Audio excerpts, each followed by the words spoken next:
Welcome to another episode of Minnesota Liberty Podcast, sponsored by the Libertarian Party of Minnesota. I am one of your hosts, Rebecca Whiting, and I have with me this evening, Charlie.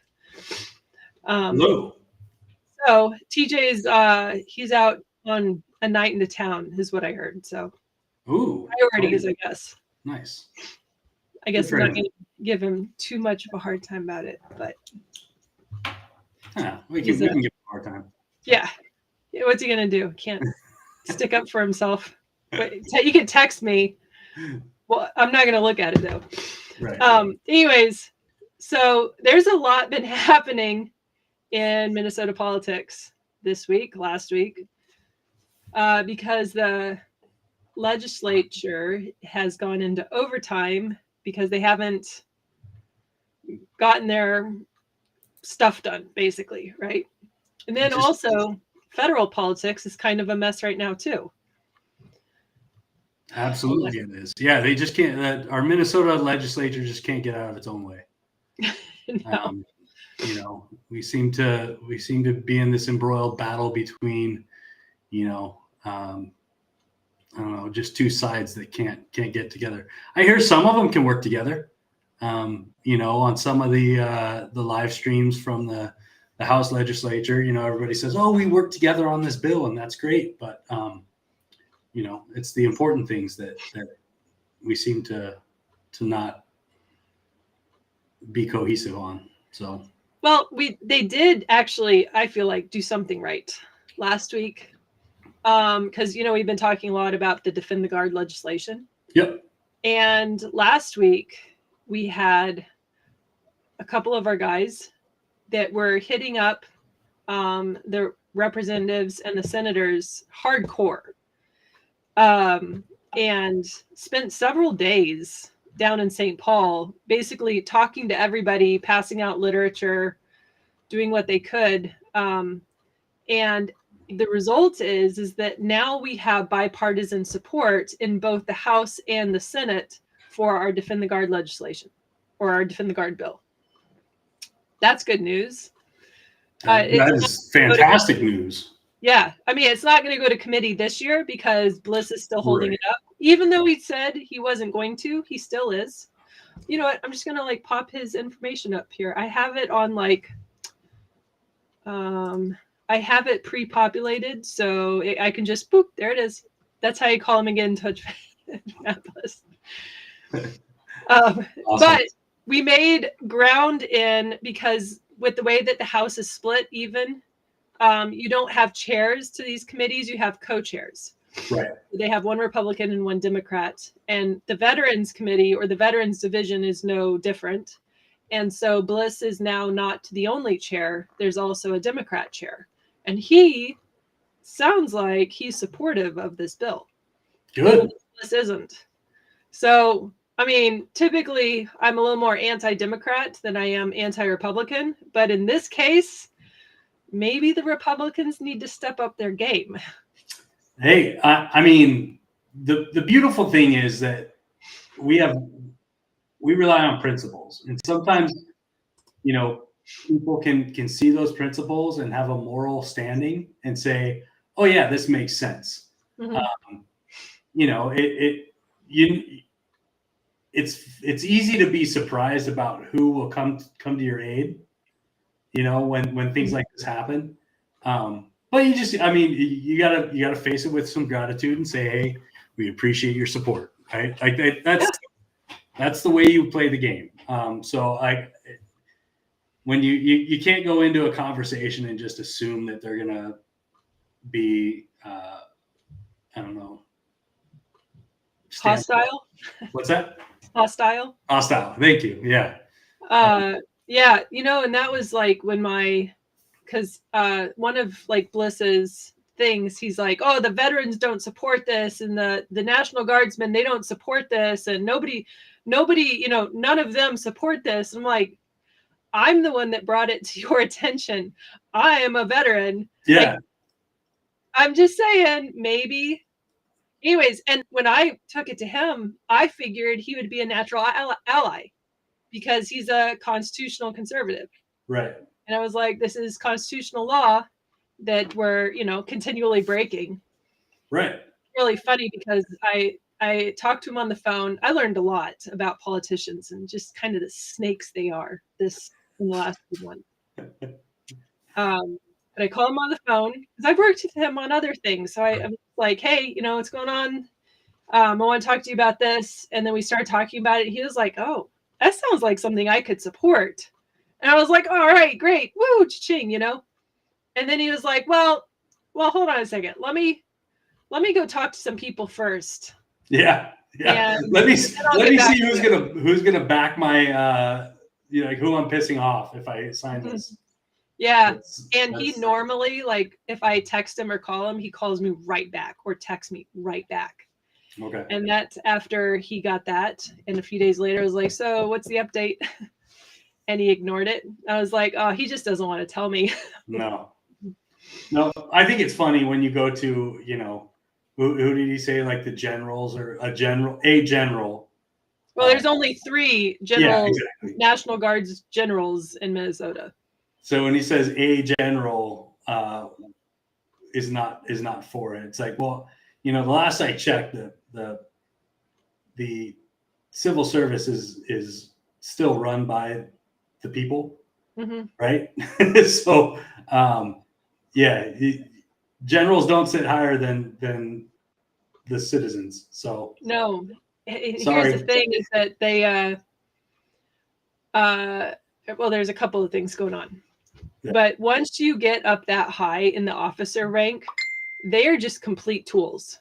Oh yeah. I mean, like, they know how to follow orders and they are really good at it. Except, however, now, because of their rank, the orders are politicized. Okay. Right. And so, like, they've had to pick a flavor on who is going to benefit their career the most. Right. I mean, really, that's even though they're, in the military, and technically that's illegal. Nobody's going to do anything about it. No, I mean, yeah, violation of the Hatch Act, right? Like, yep. Have we ever held somebody accountable for violation of the Hatch Act? That's a good question. I'm not sure because I have no idea. Oh, actually, if there has been, I remember, and I don't remember who, where, when, well, kind of who, or and when. During Obama's first term, I remembered following the story of a Marine that was kicked out because of his, willingness to speak out about politics. Right. And I'm pretty sure. Do you remember that group, Uncle Sam's Misguided Children, or something like that? Do you remember what I'm talking about? It sounds familiar, but yeah, I think he was one of the founding people. That's why it was called Uncle Sam's Misguided Children, because it was military, members, lower enlisted, basically. And he got kicked out of the Marines. I mean, it was a whole thing, and like I was watching it because I had just gotten out of the Army and my husband was still in the Army, although between the two of us, he's not the political one, I am. Yeah. And so like watching it with like, great interest, how in the world can you kick someone out for like speaking out against the president's decisions while you also have the right to vote? Right, exactly. And he's getting kicked out of the Marines. I don't know if we want to segue into a position there. I think, I learned as I watched, a friend of ours podcast, Minnesota Black Robe Regiment. Good job, TC. I watched his interview with Adam Schwarzy, and his story, about how he was, a Marine and then served as a Navy SEAL, and then eventually his career got torpedoed. Because of politics. What's that? Yeah. Yep. Because of politics. Right. Which is a lot of why he's, he confessed. He's like, this is why I'm running for U.S. Senate for the state of Minnesota, which, hey, is a statewide race in, coming up November 2026. And, it's going to be a hotly contested race in Minnesota. So, be prepared for money to start flowing into Minnesota for advertisements. For, you know, I think the front runners right now on the DFL side are, I think, Peggy Flanagan Yep. and Angie Craig, who will leave CD2 open, which is another interesting race that would possibly run here in my district. Will she have to leave the CD2 seat, or would she? You know, I think if she won the nomination from the DFL, she can't run in both seats. No, she can't. And so I guess I haven't looked into it, but is CD2? She can't run to like a congressional and a Senate race. So when is her term as the CD2 rep up? Is that in 2026? That's 2026. Yeah. Okay. Yeah. So then that leaves that seat open. Yep. So there is a very real possibility for an upset, Right. Especially if she goes and doesn't get the endorsement, and then CD2 seat is open. Yeah. Do you think that with the way that the political climate is down in CD2, that there would ever be an opportunity for somebody not a Democrat to win that seat? You know, that's an interesting thing. It's tough because the demographics are shifting in CD2. Okay. And the reason I say that is because south of me in Lakeville is one of the fastest growing cities in the country right now. And there's a lot of people moving in there, and I don't know the demographics. So it would be interesting to see with all the construction going on and just the population growing down there, how that shapes up in this first race. Now it's still growing. We got 18 months until that election. Yeah. So who knows what it's going to look like, but a lot of South Dakota County is growing pretty big. So I'm not sure where people are moving from, or you know who's moving into Lakeville, but maybe moving out of the, I'm from northern Minnesota, so like it's all the metro to me. So I don't know like the differences or the nuance, I guess, in between. I have an idea of where Lakeville is because I had to find it in a map recently. It's the southeast suburbs, just south of 494 and down that I-35 corridor. Yeah. So Peggy Flanagan has gotten some pretty big endorsements. Has she? Yeah. And Elizabeth Warren. Okay. Endorsed her. I'm going to Google this. I'm not going to rely on my memory. Hold on. All right. Google it. But yeah, I'm interested. Like, I think if I'm going to play for the other team here or any other team. But if the DFL would be smart to run Angie Craig, I think she is probably the least radical of the two. Yeah. Yeah. That's putting it lightly.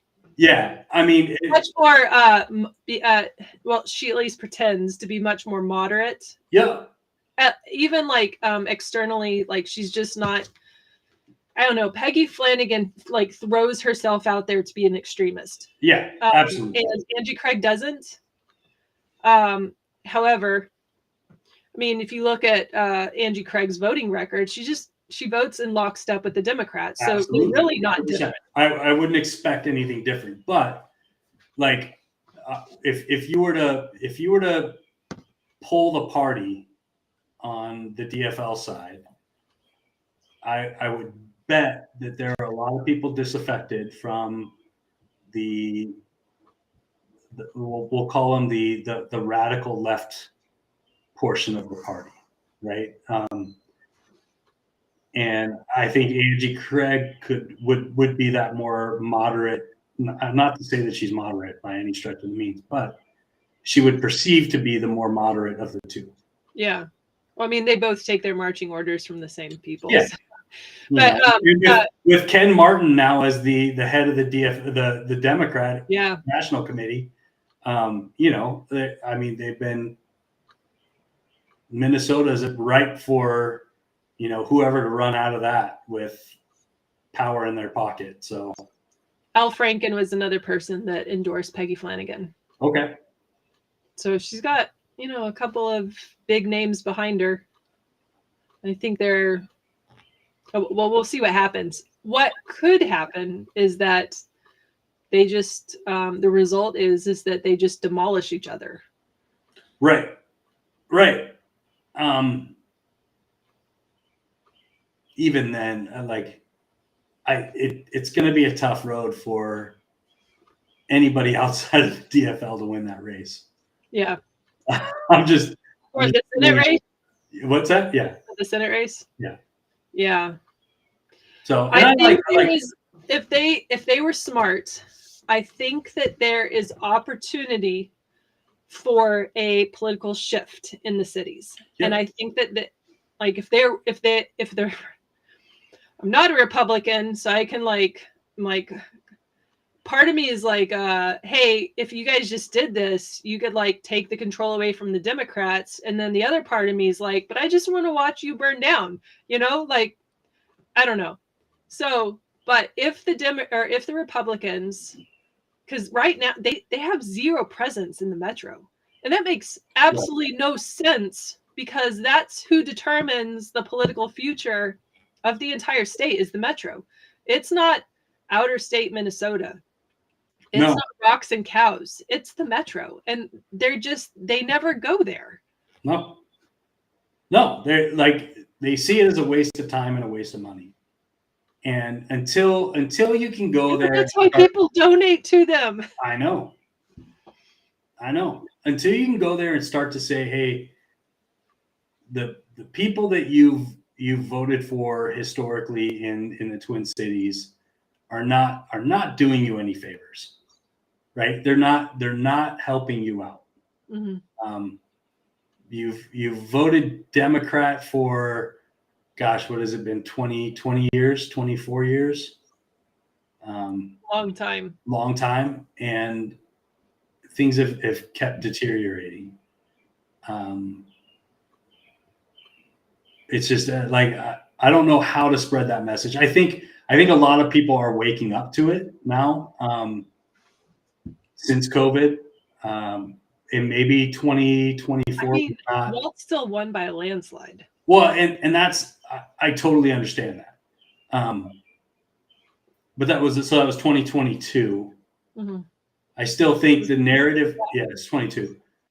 So I think that the narrative hadn't really been accepted yet, right? People hadn't necessarily come to the realization of what happened. We were still in this, mix of, he was looking out for the best of our society. And I understand. I get it. I see you laughing, but I mean, that was the feeling, right? That was the feeling that people had out there. I was in the cities all the time. Maybe in the cities, but out here, everybody hated it. Well, and I think that's what I mean is the cities still felt like it was the right thing to do. People still hadn't woken up to just the repercussions that were going to happen. And now we're seeing the results of those efforts, right? We're seeing, kids struggling through high school because, they had to homeschool for a couple years. And it's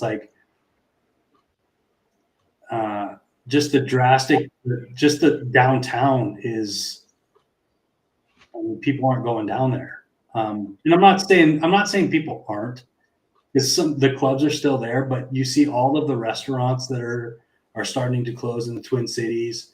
I mean, historical landmarks are being shut down. The Skyway is empty. It's not the same city pre-COVID. Well, and maybe it's not even necessarily COVID, but just the the amount of time that we've been suffering through Democrat policies. Yeah. And that maybe Those don't help. Yeah, I'm not sure anybody's like, if they haven't woke up to what happened because of COVID at this point, they are simply not going to.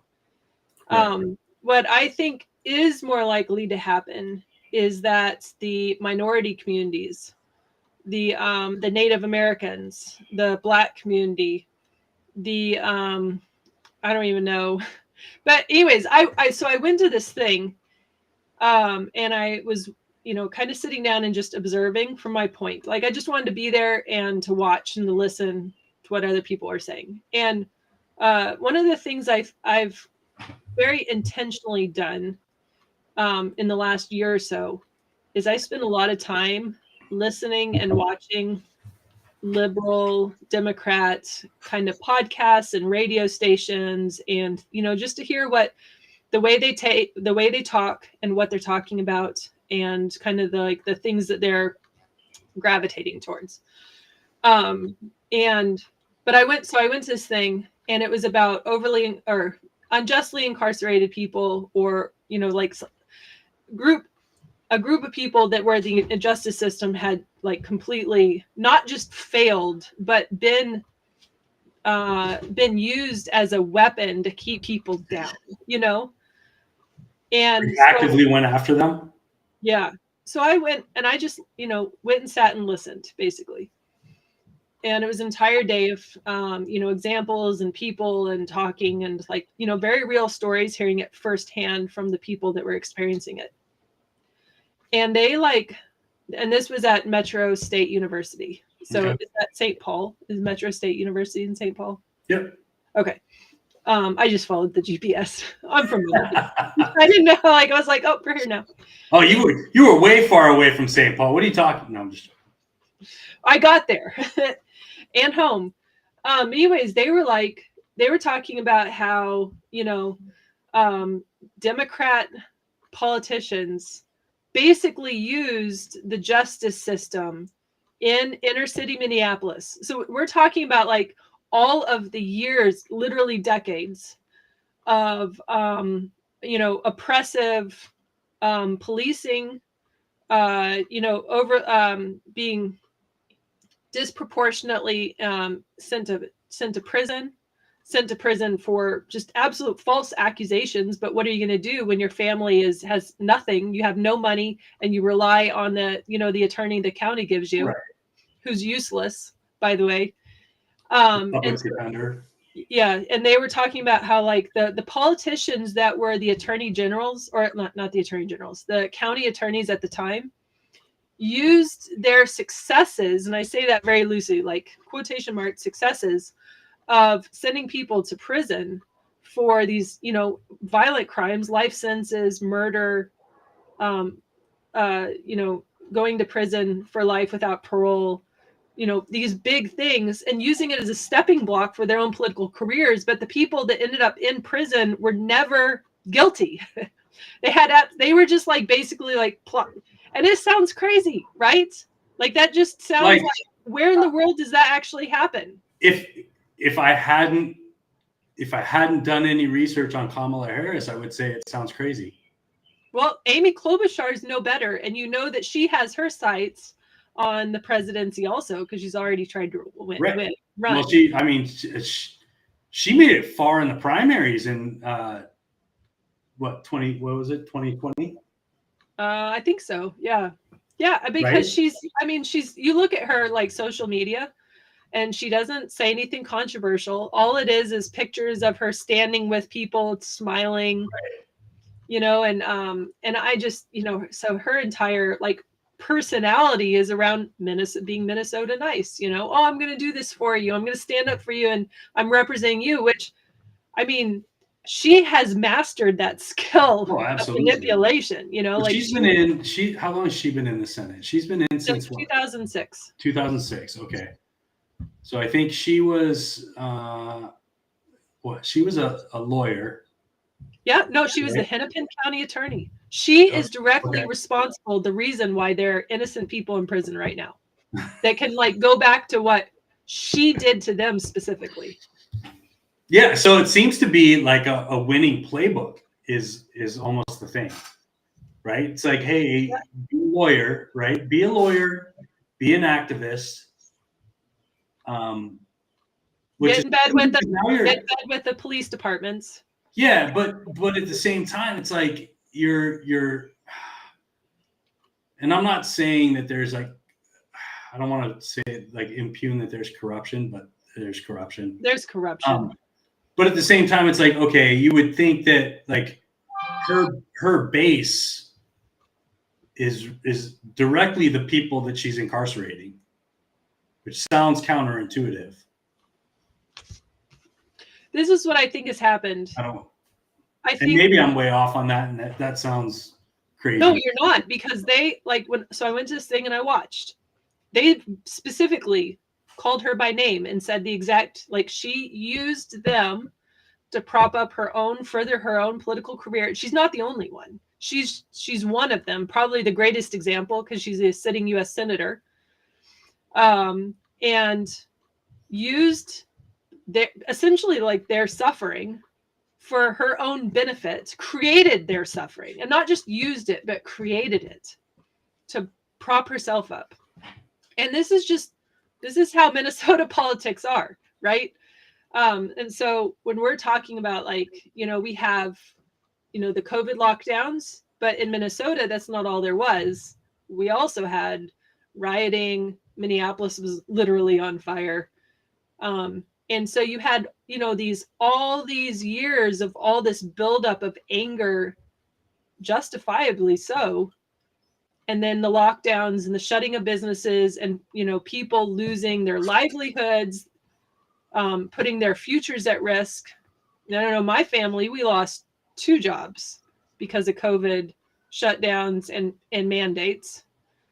And, that puts a lot of, eventually people snap, Yeah, totally. And Absolutely. they know what I think is happening is that and actually I shared, I'm going to find this and I'm going to read the headline because it was good. And I shared this on Facebook a couple of days ago. But that the metro is so full of out of touch liberals that have money. They're the cake eaters, Right. Yeah. And well, that even like the cynical, the people who see it for what it is, but there's no alternative and there's no way out. Right.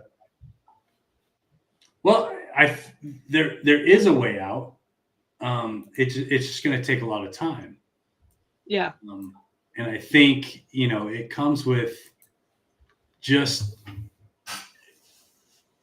having these conversations. And I know it's been tried. It's been, it hasn't made any headway, but you look at some of the people that are trying to get at least some headway in the cities. I think the GOP can wake up to what is happening down there, and start to carve out some inroads. I think there is a way for that. I think there's a way for the Libertarian Party to do that. We need to get bigger. That's right now. We just have a manpower problem. Yeah, exactly. And I think, the more you start to expose the operations of just the government in general, because I think Trump turned that on its head, right? You start to see the way that people operate. You start to see the way that the government operates, and some people feel like they're in they can't make heads or tails of it. The optics or their view, their perspective is shifting based on they can't reconcile it with their ideology. So, like, I think there are things that are happening. It's going to be a long, fraud out process. But there's like, I'll just say some of the things that I've been looking at and what I shared with you, earlier. If we can get just financial transactions for all municipalities just to be open source, retrievable through API access or a dashboard, in near real time. I don't care if it's a day late, but the technology is there. There's nothing stopping us from doing that. The only thing that's stopping us is the will of those in power right now. And so if we could just get the message out that there are these, we do have the capabilities to do this, and it doesn't cost a ton of money, then people can start seeing, hey, this is where our money's going. This is how our taxes are being spent. This is why they keep increasing our property taxes. We can challenge our city councils on, what's happening. Like, why does the Minneapolis City Council put a 2% hotel tax on, hotel rooms just to turn around and train hotel staff? It makes absolutely no sense. And maybe I read that report wrong, but that's how I interpreted it. So I think there's things that we can look at, and we can start to peel people off and say, look, this is not helping you at all. This is not helping your community. We've got to do something different. And until people see the raw data, the information in front of their face, they're just going to be run by emotion. Well, that's one of the things I think that, because people are emotion driven. So the data is good, but that we aren't in a position where we can't hit this from multiple angles. You know what I mean? Yeah. And so like the emotional driven, that's what'll create like basically the catalyst of whatever it is that comes next. It's going to be some sort of like story that just tugs at your heartstrings, right. And from there, everything explodes. I dread that. Well, I mean,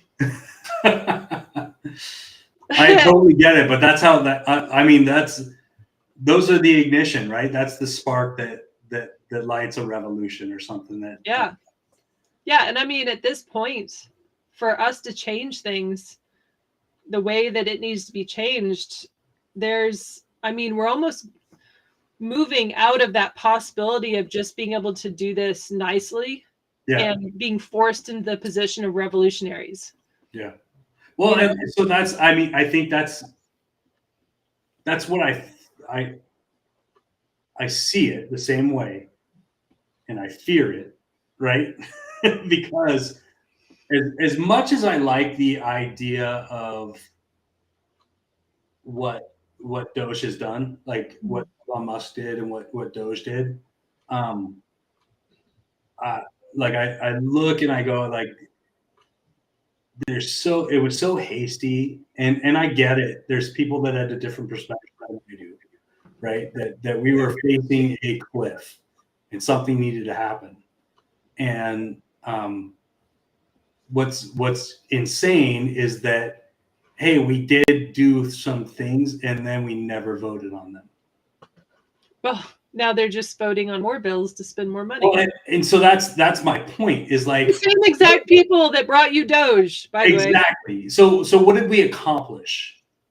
Right? What did we accomplish? Why we went in, we started gutting things, and it wasn't gutting, it was just highlighting the misalignment and the misuse of funds and the crazy crap that we were funding through our taxes, but we got no resolution from it. We got nothing. We got absolutely nothing.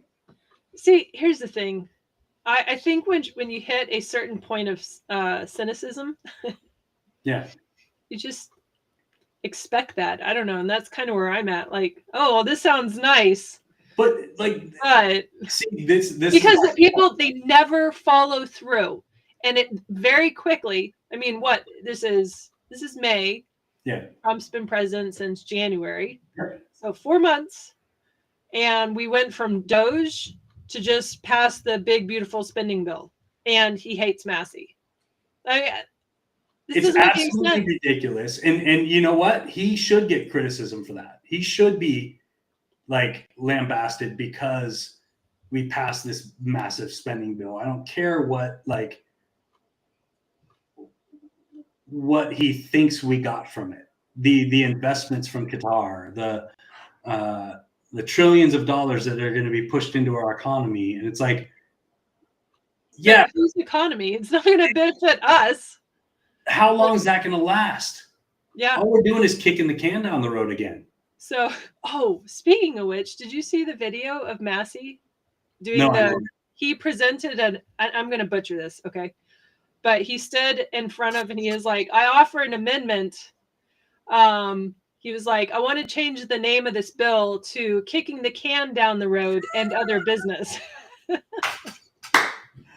I love it. Do you know he got both Republicans and Democrats voted to pass it and that amendment? It Really? wasn't enough for it to pass. No. But he had bipartisan support. This is like it's absolutely bonkers to me, which is why I say, look, I appreciate the efforts. I appreciate what like people are waking up to this. We've got this problem. We're never going to do anything about it. So we've got to do things in a different way that's going to make sense. And it's not going to come from the federal level, right? It's going to come from your city councils. It's going to come from, hey, we got to put our cities correct. We got to put our townships in order to be able to sustain this, because when things go crazy, it's all going to devolve back down to the individual, right? Yeah. And so we've got to go through this process of we just need complete transparency of what's being spent at the local level down to each transaction. It doesn't have to be personally identifying information, but I want to know what vendors the city of Eagan is funding, right? What are the projects that we're funding? And we can go out and do that. We can fill out a FOIA request, but it takes 10 days to get that back. Then you got to wait for the city council meetings. My plan is essentially to eventually have everything that you can get a FOIA request on, all the information that's available from the Freedom of Information Act, readily available in a publicly accessible website. That's it. Then anybody can go out and say, look, we can start our local movements. We can go out and get the information. A single person can go out and say, how did this money get spent? Mm-hmm. Right? I could look at the city's budget, their expenses for the year, see how they line up, and do, okay, are we forecasted to, stay under budget or not? And then we raise the flag early on. And we say, look, hey, I'm going to show up to my city council meeting and raise a question. Why did we overspend on our forecasted budget?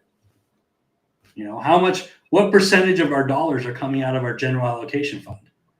And why? Why are they not allocated to a budgetary line item? These are things that a company, a corporation would never do. Mm-hmm. Right? It's normal for government. Well, and that's the problem. It is normal for government. And maybe there's not really with government, there isn't anybody that's going to be held accountable for spending too much. There's nobody going to lose their business. No. There's nothing on the line for them, right? And so they have absolutely zero incentive to be fiscally responsible with our money. It's not theirs. And the only way they can be held accountable is through the citizens of their municipality. That's the only way they can be held accountable. Yeah, most people don't have, A, they're not paying attention. B, they don't understand the process. Or they don't have the information. That's and then even when oftentimes you give somebody a problem, this is what I've noticed. You give somebody a problem, like, this is what's going on. This is what's wrong. This is what we need to do to fix it. Right. Most people don't act on that. No. No, I mean, it's until we make it a less daunting task, right? Because now people feel like, again, it's an emotional response. We tend in Minnesota to avert controversy, right? We tend to, it's the Minnesota nice thing. It's like, hey, I don't want to be the stick in the mud that's going to, cause controversy in my local township. I don't want to be that person. Until it's painful enough that somebody will.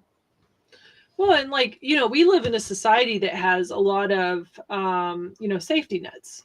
Right. And so if something fails, they just prop it up with something else. And then really your day to day, you might, you still have enough money typically to get what you need. There's always someplace you can go to go get food or eat. Even when you don't have a lot, there's charities, there's all these things.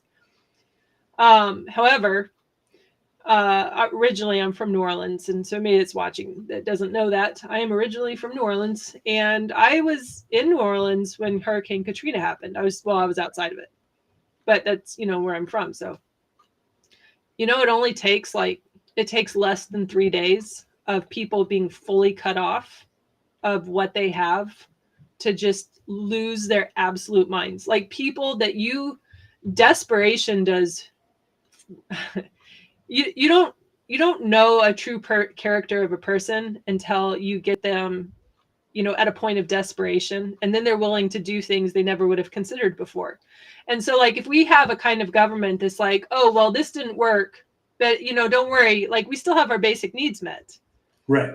We're not in a situation where we're having to watch our kids starve because our government's not doing what it's supposed to do, Right. And so until people get desperate enough, and then it becomes almost animalistic, just that instinctual desire to survive.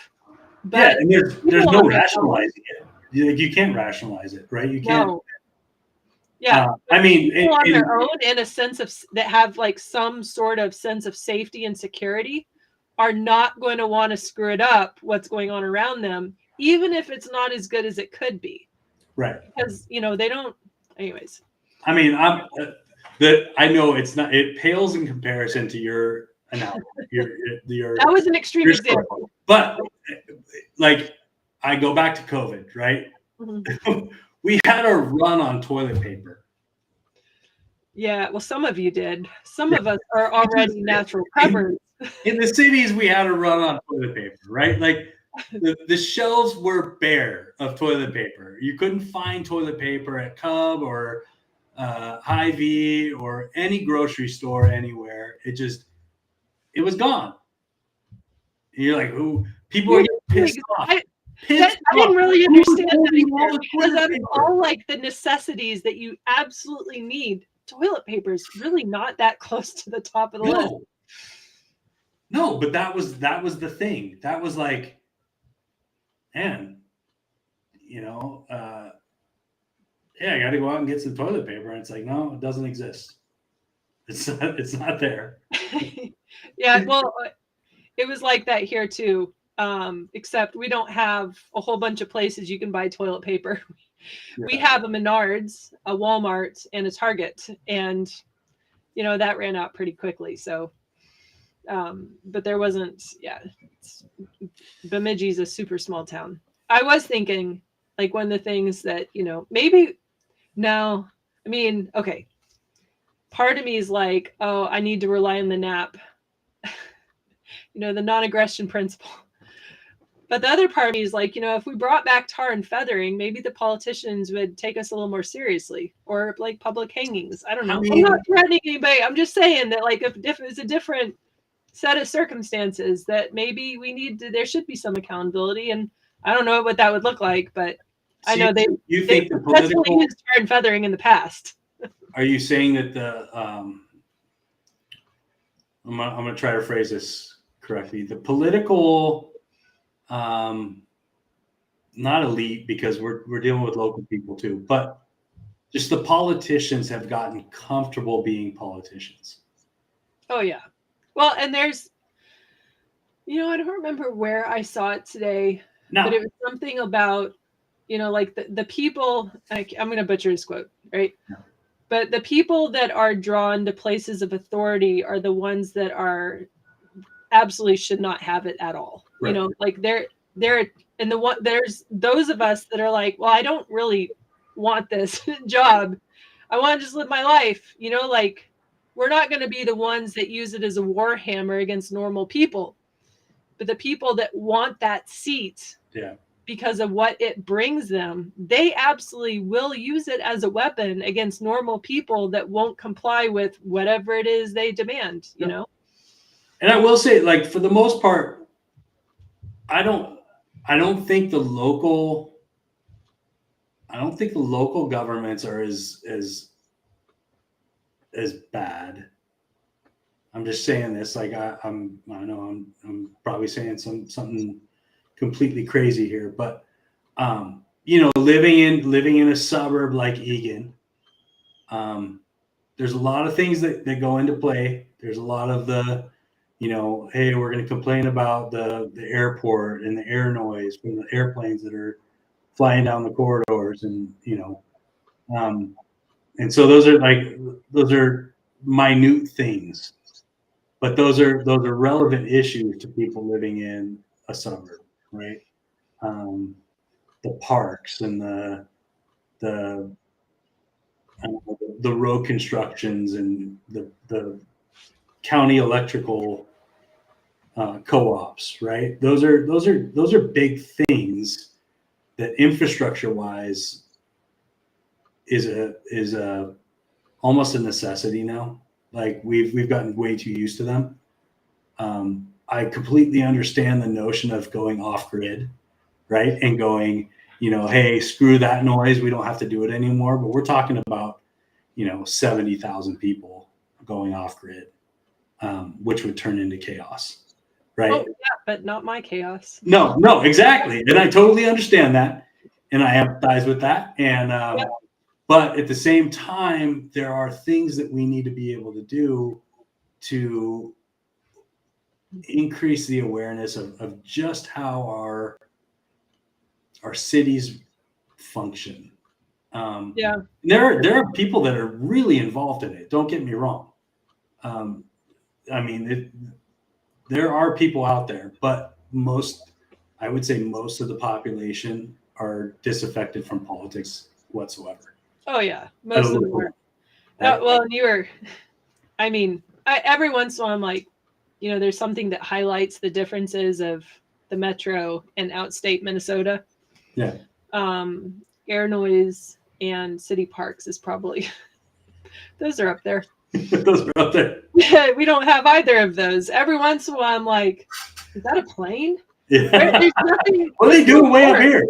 Are we being invaded? There's a plane going. Why is a plane going north? There's nothing up there besides Manitoba. Do you know what's in Manitoba? Nothing. Absolutely nothing. Never been up there. There's nothing to see at. You can like cross over a Canadian border and be like, oh, I'm in Canada, and then you come home because there's nothing there either. Hey, we're in Delaware.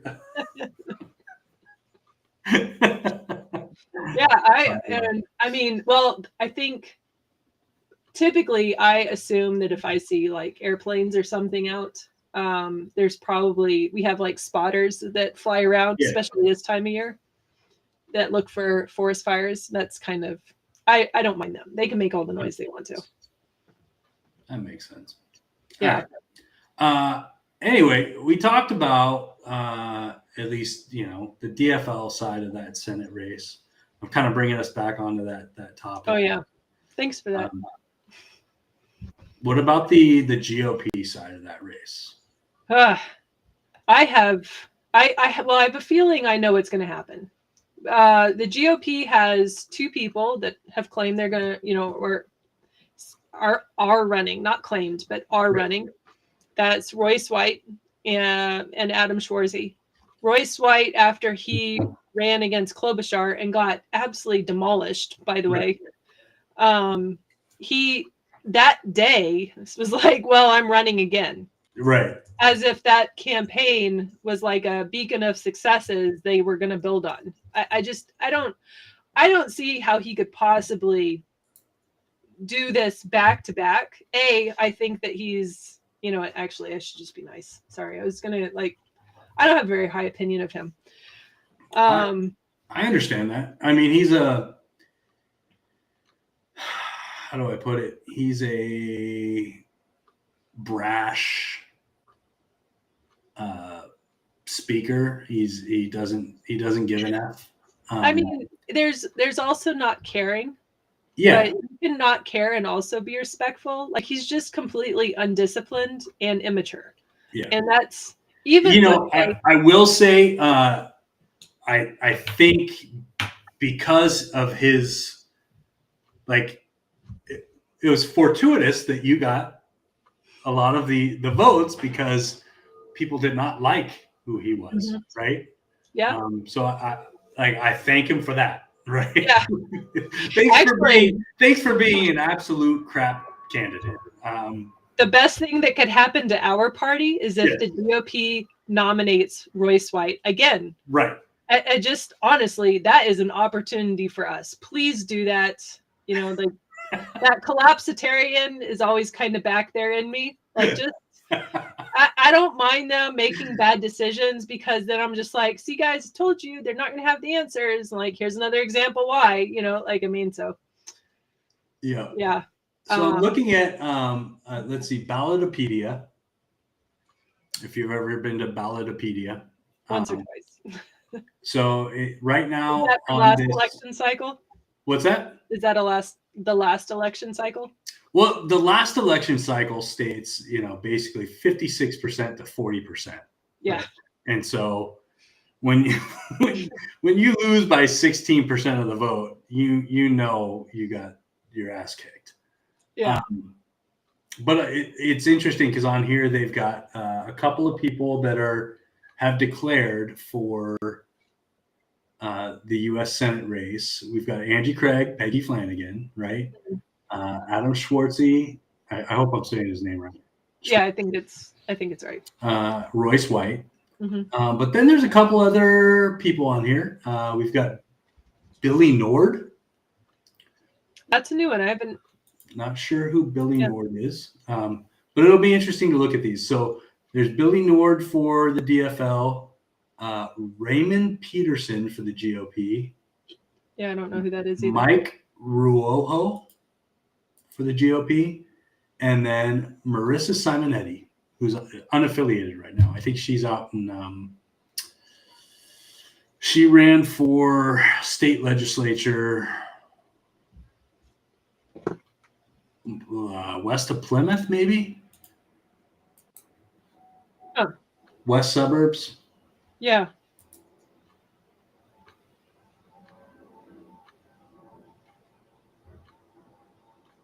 I can't remember where.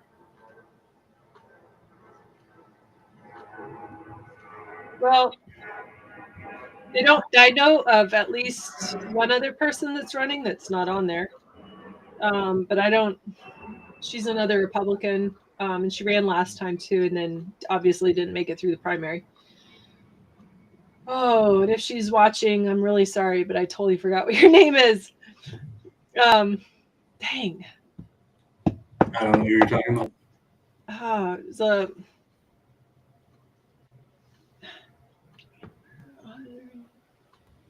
All right, I'm gonna let you off the hook here. So, all right, right now, the GOP is looking, and I know just the two big names that I know are Royce White and Adam Schwartzy, and it sounds like based on TC's podcast and his interview, Adam's got some support up north and out of state, so that's an interesting play. If you've got out-of-state support coming in, especially for a GOP that is strapped for cash. And they are really strapped for cash. Right. So it's going to come down to the funding, right? Who can fundraise better? And I don't know how much fundraising Royce White did. Well, I mean, does it matter? Because he was spending it on other things. So Well, to be fair, I get it. So I mean, given that history too, mhm. how do you approach a fundraiser or a donor with Yeah, this time I won't spend it on strip clubs. right away? Right, like it's. I mean, I I got read the stories. I just recently got into an believe that. It's hard for me to believe it. that he did that. Yeah. Oh, I recently got into I wouldn't even say like an argument with him online. It's just I said something and like out of nowhere he was like, "How and I was like, "Oh, dude!" Like, anyways, I'd say it's hard for me to believe because I like to give people the benefit of the doubt. Like I've seen Yeah, his but I mean, interviews. I've seen the his. What's that? the filing is public. Like Is it? All right. yeah, it's public. I didn't look at those, but maybe I should. Maybe I should convince myself that happened and just write it off. It's absolutely. They have really good wings. He would have fit well in DC, though. Oh, I mean, yeah, but here's the thing. I don't, like I said, I think he's undisciplined and immature. And so I was at Farm Fest because I was running as the Libertarian candidate last election cycle. And so when we went to Farm Fest, they had all the people line up that were running for U.S. Senate. And I got to sit next to Royce White. Okay. And he's just like an anxious little child, really. That's what he's like. And I feel kind of, like there's part of me is like, I just want to like help you. Like, I just want to, there's that part of me is just like, how can I help you? But then the other part of me is like, he picks unnecessary fights where they don't need to be fought. And he's scaring off allies. And oh shoot, now I forgot this guy's name too. He's like one of those. Dadgummit, I'm gonna have to go back and look at my GOP guy. What's that? Was he a GOP guy? Yeah. And he ran and then they primaried him, I think. But he was one of like the good ones, the Liberty, caucus Republicans. Okay. I can't remember his name. Sorry. Anyways, but I just learned like that he just gets in fights with people and is like, "Oh, you're just a liberal rhino," and this kind of stuff. I'm like, those are the people that you need on your side to vote for you. Why are you making everybody angry? Like, you're supposed to be like fighting the Democrats, not fighting your own people. And that really bugs me in politics, where it's like you should be natural allies with certain people. Right. Why are we just fighting? That doesn't make sense. Like, I look at it this way: is like, ideally, politics should be the furthest thing from our minds. Ideally, politics should not be that much of an influence in our day-to-day lives. Unfortunately, it has become that. Unfortunately, we're a divided country with polar opposites, and we can't come to terms on the things that are important. Ideally, we would be fighting over the smallest of things, the little ifs and buts. Mm-hmm. And the big things would be settled, right? We don't have to fight over those. We know we're all pointing in the same direction. We all want a peaceful society. We all want to be able to live freely and go about our business without being interrupted, and essentially live in a peaceful society. That's, as long as we're all pointing towards that, that should be the goal. Unfortunately, that's not where we're at right now.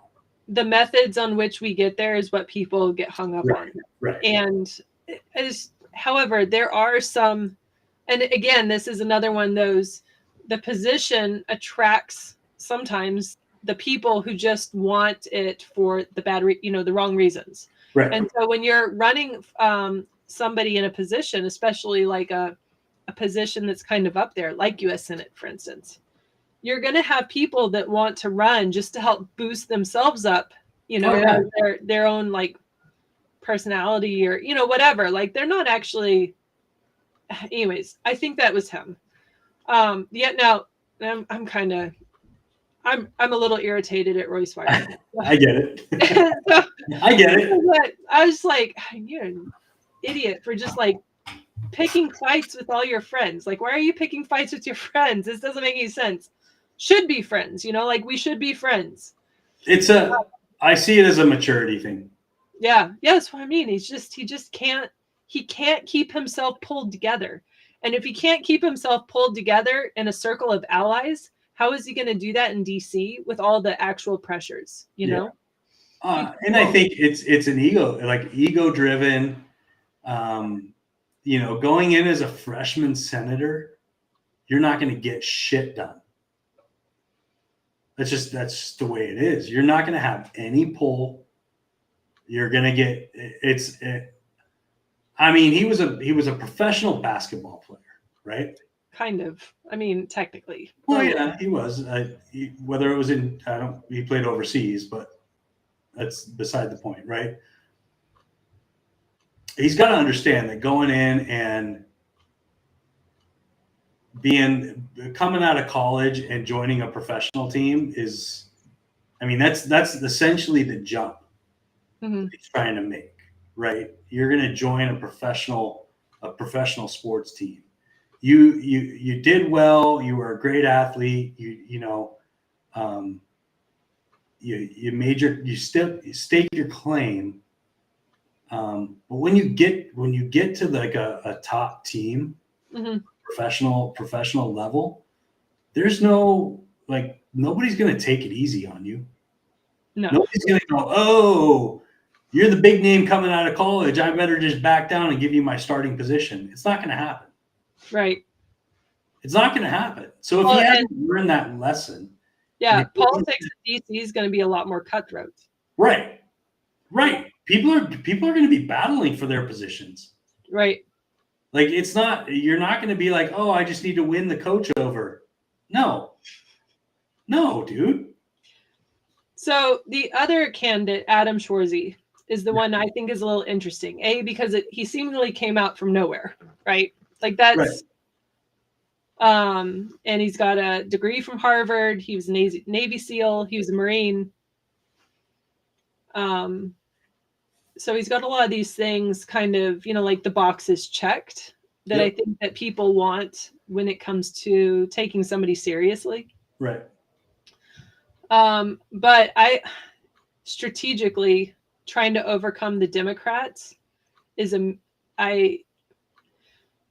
that's a hurdle nobody's overcome in a long time. And I think that if he had to run against Peggy Flanagan, he will have honestly a better chance of running against somebody like Angie Craig, who's going to be more unifying. But I think that the establishment Democrats want Peggy Flanagan.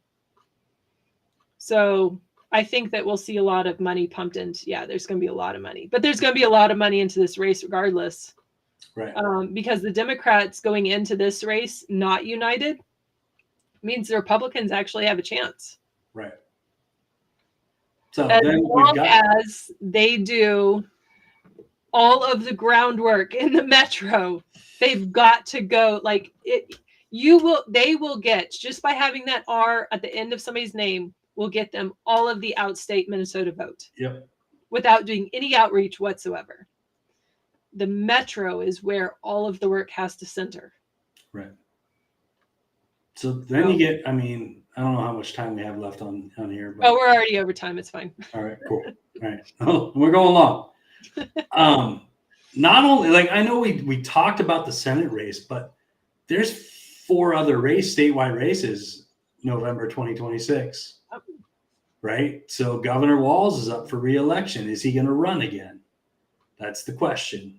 I don't know if he said anything. He's certainly made a big hoopla about making a world tour, so to speak, right? He's going all over the place to to do commencement ceremonies at graduations and Yeah, and that's kind of been odd, I think, from like just observing it. yeah.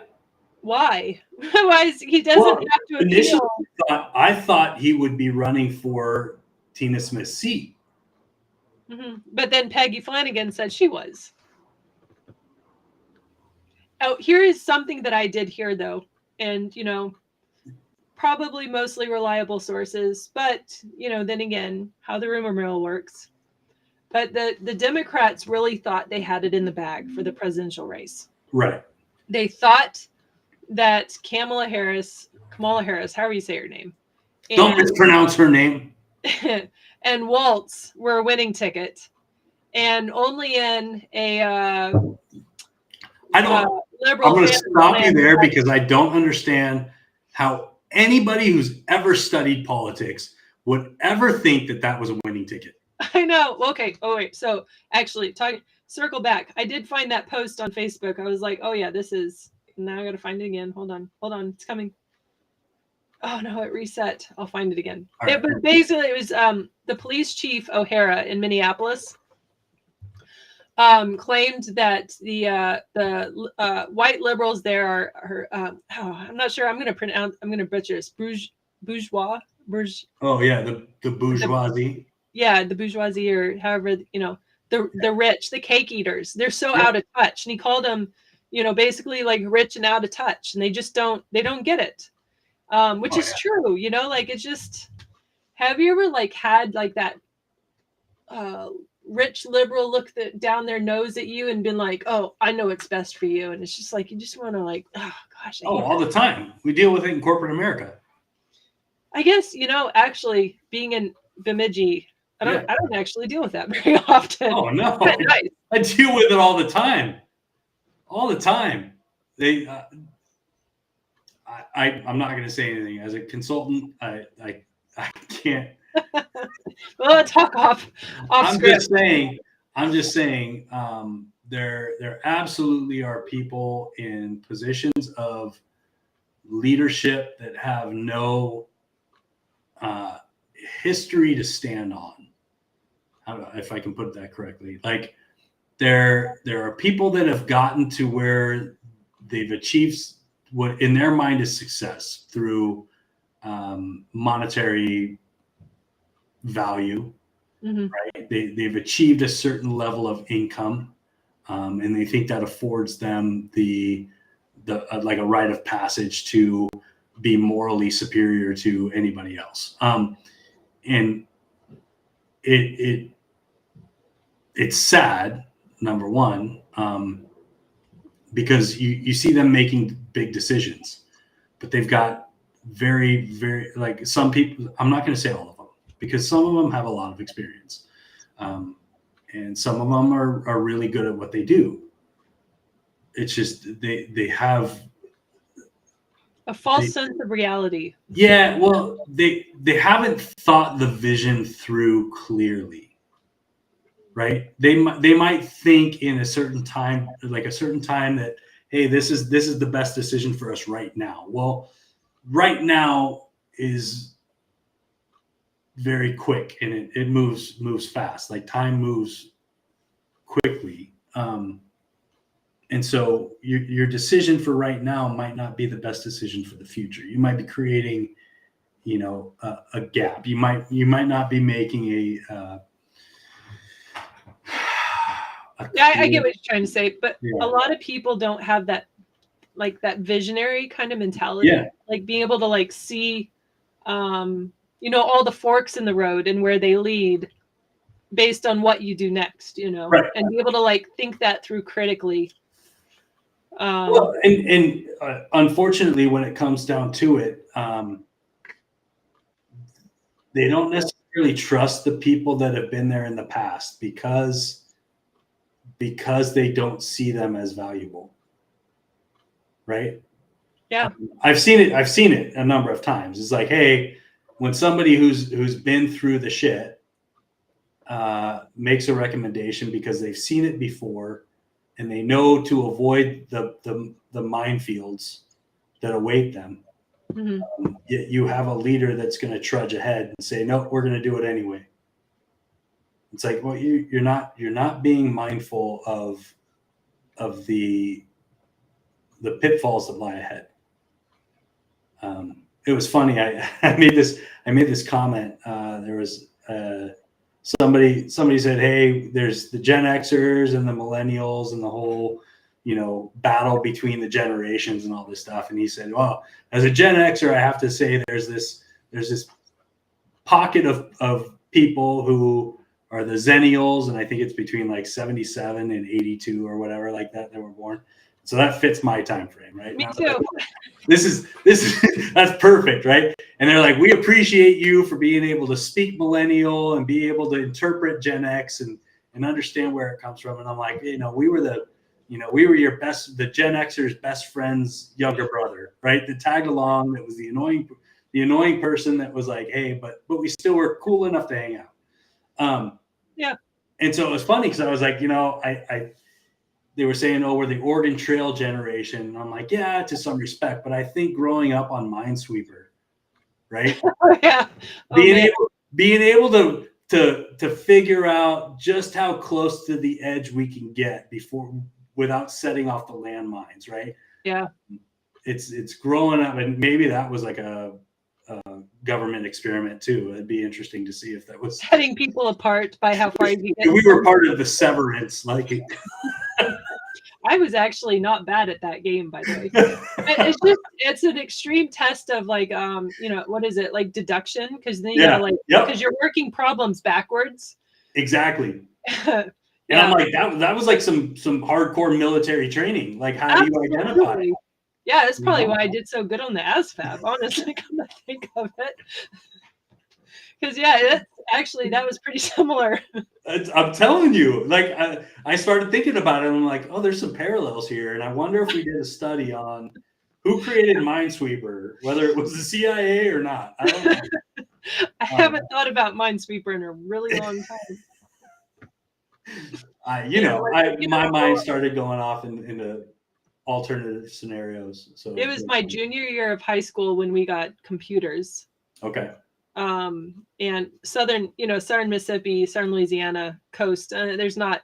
I think we were very slow to like, modernize.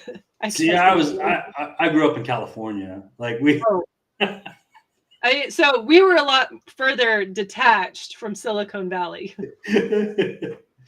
I was about 2 hours from Silicon Valley, but yeah, I was on the other side of the Mississippi, south of the Mason-Dixon line. It all is kind of backwards there.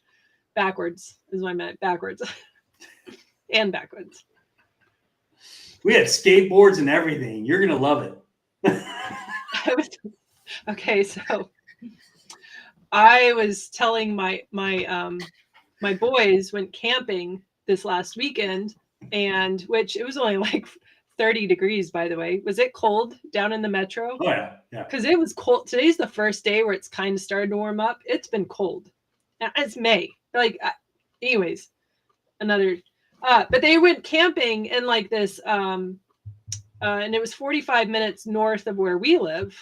So in a gravel pit. And so we drove in there, and I'm like, wow, this is bringing back some memories. And so I was telling my boys, like, oh, when I was a kid, and I say kid, like 16, 17 years old, southern, in the like the dirty deep South. Yep. We had gravel pits down there too. Only ours were like, because it's swampland. Oh, yeah. Ours were full of water, which were full of alligators. And so we would go down there and go camping as a teenager. And fireworks aren't illegal in the South like they are in Minnesota. Anyways, so we would get like these little like 1 inch, like cut off. Like M80s or whatever. Yeah, we would like stick light a ball rocket, stick it down the pipe, and like shoot at each other and like run around like in the gravel pit, swamp, alligator territory. I don't know. Yeah. Very different. My kids are growing up so differently. Yeah, I grew up. It's a big park now. but there was a. Well, I guess it belonged. It used to be the Maidu Indians in Roseville, California, Maidu Park now.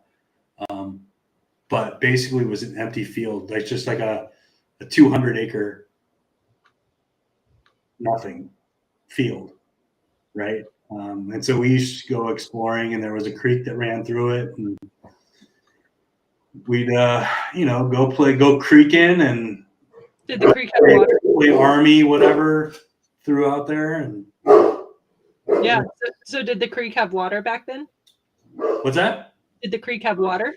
Oh yeah, yep. Because a lot of the my grandparents are from Southern California, and I remember as a kid, 80s, that they had lakes in Southern California that had water.